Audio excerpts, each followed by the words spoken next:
नमस्कार।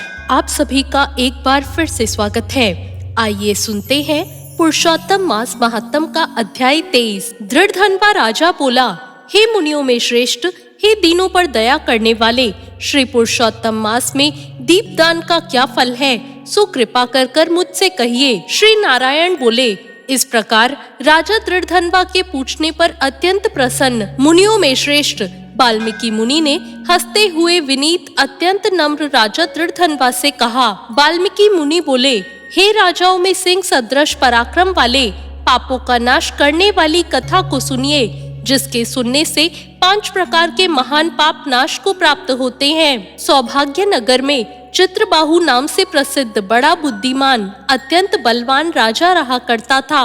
वह क्षमाशील, समस्त धर्मों को जानने वाला, शील रूप और दया से युक्त ब्राह्मणों का भक्त, भगवान का भक्त, कथा के श्रवण में तत्पर रहने वाला, हमेशा अपनी स्त्री से प्रेम करने वाला, पशु और पुत्र से युक्त, चतुरंगिणी सेना से युक्त, ऐश्वर्य में कुबेर के समान था। उसकी चंद्रकला नाम की स्त्री 64 कला को जानने वाली, पतिव्रता, महान भाग्यवती, भगवान की भक्ति करने वाली थी। उसके साथ युवा चित्रबाहु राजा पृथ्वी का भोग करने लगा, बिना श्री कृष्ण के दूसरे देवता को नहीं जानता था। एक दिन पृथ्वीपति राजा चित्रबाहु ने दूर से ही आए हुए मुनियों में श्रेष्ठ अगस्त्य मुनि को देखकर पृथ्वी में दंडवत प्रणाम कर उनकी विधि पूर्वक पूजा की और भक्ति से आसन देकर मुनि श्रेष्ठ के सम्मुख बैठ गया। विनय से नम्र होकर मुनि श्रेष्ठ ने कहा। राजा बोला, आज मेरा जन्म सफल हुआ, आज मेरा दिन सफल हुआ, आज मेरा राज्य सफल हुआ, आज मेरा ग्रह सफल हुआ, जो आप श्री कृष्ण के सेवक आज मेरे घर आए हैं। आपसे देखा गया मैं तापुज्य से मुक्त हो गया। आपको हाथी घोड़े रथ से युक्त समस्त राज्य समर्पण करता हूँ। हे मुनि श्रेष्ठ, आप वैष्णव हैं, आपके लिए कोई भी अदेय वस्तु नहीं है। वैष्णव को थोड़ा भी दिया हुआ मेरु पर्वत के समान होता है। जो कोड़ी के बराबर शाक अथवा उत्तम अन्न जिस दिन वैष्णव ब्राह्मण को नहीं देता, वह दिन उसका विफल है, ऐसा वेद के जानने वालों ने कहा है। जो कोई द्विजाति विष्णु भक्त हो, वे सब पूज्य हैं। उनका वाणी मन कर्म से सत्कार करना चाहिए, ऐसा मुझसे गर्ग, गौतम, सुमंतु ऋषि ने कहा है। जब तक सूर्योदय नहीं होता है, तब तक तारागण की प्रभा रहती है। जब तक वैष्णव ब्राह्मण नहीं आता है, तब तक दूसरे ब्राह्मण कहे गए हैं। अगस्त्य मुनि बोले, हे चित्रबाहो, हे महाभाग, हे नृप, इस समय तुम धन्य हो। ये सब प्रजा धन्य है जो तुम वैष्णवों की रक्षा करते हो।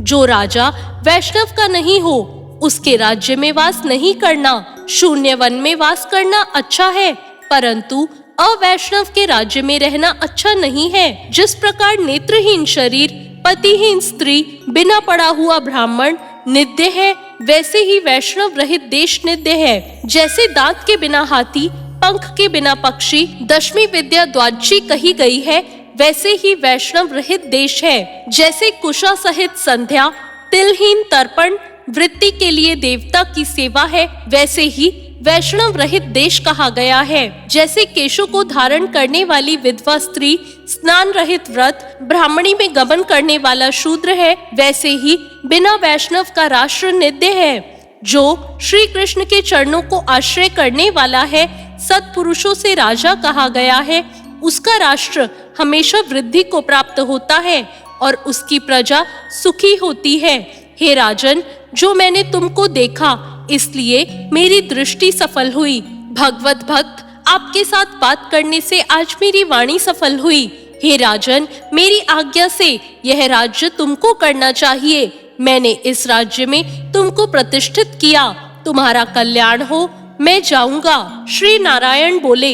इस प्रकार कहकर जाने की इच्छा करने वाले श्रेष्ठ मुनि अगस्त्य को चित्रबाहु राजा की पतिव्रता स्त्री ने परम भक्ति के साथ प्रणाम किया। अगस्त्य मुनि बोले, हे शुभे, तू सदा सौभाग्यवती हो और भक्ति से पति की सेवा कर। श्री गोपीजन के वल्लभ श्री कृष्ण में तेरी सदा भक्ति हो। इस प्रकार का आशीर्वाद देते हुए अगस्त्य ऋषि से विनय पूर्वक सिर नवाकर और अंजलि बांधकर चित्रबाहु राजा ने फिर कहा, चित्रबाहु बोला, हे विपेंद्र, यह विपुल लक्ष्मी कैसे हुई? निष्कंठ राज्य कैसे हुआ? यह मेरी स्त्री इतनी पतिव्रता कैसे हुई?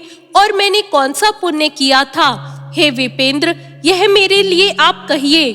मैं आपकी शरण में आया हूँ। हे मुनीश्वर, आप हाथ में स्थित दर्पण के समान सब जानते हो। श्री नारायण बोले। इस प्रकार राजा चित्रबाहु के कहने पर मुनि श्रेष्ठ अगस्त्य एकाग्रचित होकर राजश्रेष्ठ चित्रबाहु से बोले। अगस्त्य मुनि बोले, हे राजन, मैंने तुम्हारे पूर्व जन्म का चरित्र देख लिया है। इतिहास के सहित प्राचीन उस चरित्र को कहता हूँ। सुंदर चमत्कारपुर में शूद्र जाति में जीव हिंसा करने में तत्पर मणिग्रीव कामधारी तुम हुए।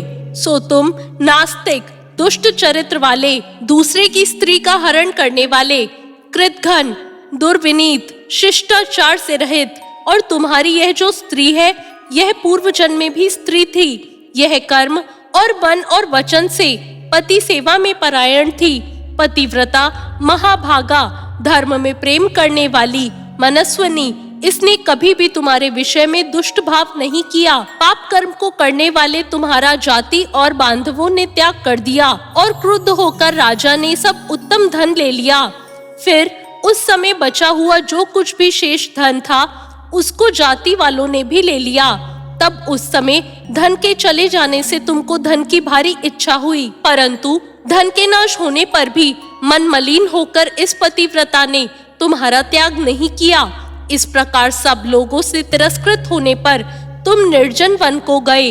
हे महीपते, वन में जाकर अनेक पशुओं को मारकर अपनी आत्मा का रक्षण किया। इस प्रकार स्त्री के सहित जीवन निर्वाह करते हुए धनुष को उठाकर मणिग्रीव मृग के मांस को खाने की इच्छा से बहुत से सर्प और मृग से भरे हुए वन को गया। उस मनुष्य रहित वन के मध्य में उग्रदेव नाम के महामुनि दिशा ज्ञान के नष्ट हो जाने से व्याकुल हो गए। हे राजन, मध्याह्न के समय तृषा से अत्यंत पीड़ित हो वहां की गिरकर मरणासन हो गए। उस समय रास्ते को भूले हुए उस दुखित ब्राह्मण को देख तुम्हें दया आई। बाद में उस ब्राह्मण को उठाकर और उसको साथ लेकर तुम अपने आश्रम गए। उस दुखित ब्राह्मण की तुम दोनों स्त्री पुरुष ने सेवा की। एक मुहूर्त के बाद उस समय महायोगी उग्रदेव चैतन्यता को प्राप्त होकर आश्चर्य करने लगे कि मैं वहां था, यहाँ कैसे आ गया? उस वन के बीच उन्हें कौन लाया? श्री नारायण बोले। मणिग्रीव ने उस ब्राह्मण से कहा कि यह सुंदर तालाब है, इसमें कमलिनी के पुष्प से सुगंधित शीतल जल है। हे ब्राह्मण, उस शीतल जल से स्नान करके मध्याह्न की क्रिया करके फलाहार करें और सुंदर शीतल जल का पान करें। इस समय मैंने रक्षा की है, आप सुख से विश्राम करें। हे मुनि श्रेष्ठ, आप उठिए और आप कृपा करने के योग्य हैं। अगस्त्य जी बोले। उस समय उग्रदेव ब्राह्मण श्रम रहित सावधान हो मणिग्रीव का वचन सुनकर तृषा से व्याकुल हो उठा। हे चित्रबाहो, मणिग्रीव की भुजा पकड़कर वट वृक्ष से शोभित तालाब के तट पर जाकर बैठ गए। वट की छाया में बैठकर क्षण मात्र विश्राम कर स्नान और नित्य कर्म कर वासुदेव भगवान का पूजन किया। देवता पितरों को तर्पण कर सुंदर शीतल जल का पान कर उग्रदेव ब्राह्मण शीट वट के मूल भाग में आकर बैठ गए। पत्नी सहित मणिग्रीव ने मुनि श्रेष्ठ उग्रदेव को नमस्कार किया और अतिथि सत्कार करने की इच्छा से विनय युक्त वाणी से बोला। मणिग्रीव बोला, हे ब्राह्मण, आज मुझको ताड़ने के लिए आप मेरे आश्रम को आए हैं। आपके दर्शन से मेरे पाप नष्ट हो गए। इस प्रकार उस ब्राह्मण से कहकर प्रसन्न मणिग्रीव स्त्री से बोला, आई सुंदरी, जो जो स्वादिष्ट पके हुए फल है उन आम्र फलों को तुम जल्दी लाओ, विलंब मत करो। हे शुभानने, और जो कुछ कंद आदि हो उनको भी लाओ। इस प्रकार स्त्री अपने पति के वचनों को सुनकर फलों और कंदकादियों को लाकर हर्ष से ब्राह्मण के सामने रखती हुई मणिग्रीव फिर मुनि श्रेष्ठ से वचन बोला कि हे ब्राह्मण, इन फलों को ग्रहण कर मुझ स्त्री पुरुष को कृतार्थ करें।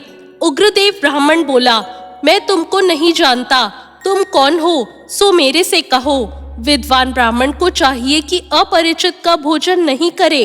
मणिग्रीव बोला, हे द्विज शार्दुल, मैं मणिग्रीव नामक शूद्र जाति का स्वजनों से जाति वालों से अपने बांधवों से त्यागा हुआ हूँ। इस प्रकार शूद्र के वचन को सुनकर प्रसन्नात्मा उग्रदेव ने फलों को खाया, बाद में जल को पिया। ब्राह्मण को सुख से बैठा देखकर मणिग्रीव उग्रदेव ब्राह्मण के पैरों को अपनी गोद में रखकर दबाता हुआ फिर बोला। मणिग्रीव बोला, हे मुनि श्रेष्ठ, आप कहाँ जाएंगे?